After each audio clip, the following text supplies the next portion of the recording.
अस्सलाम वालेकुम।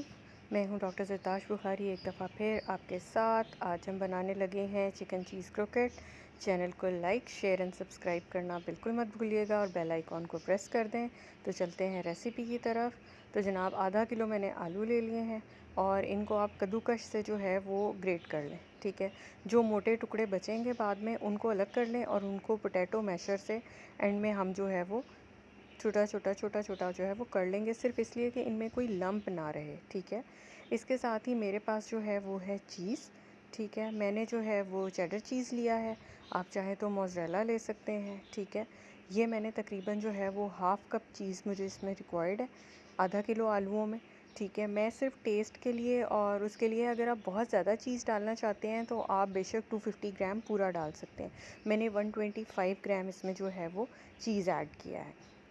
अच्छा, चिकन मैंने जो लिया है वो मेरे पास चिकन टिक्का रखा हुआ है, मैंने उसी को श्रेड कर लिया है। आप चाहें तो बॉइल्ड चिकन ऐड कर सकते हैं, नमक डाल के हल्का सा बॉईल कर लें और अगर मोर फ्लेवरफुल करना है तो इसी तरह चिकन टिक्के को इसमें ऐड कर लें।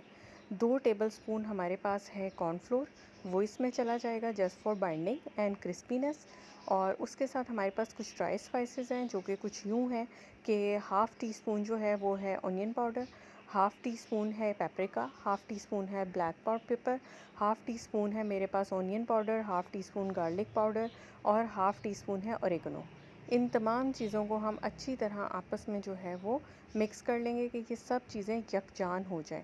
अच्छे हल्के हाथ से आपने इनको सबको मिक्स करते चले जाना है और इनका बहुत अच्छा सा जो है वो बाइंडिंग मिक्सचर रेडी हो जाए। लें जी जनाब, मिक्सचर हमारा रेडी हो चुका हुआ है। अब आपने हाथ पे ऑयल लगाना है।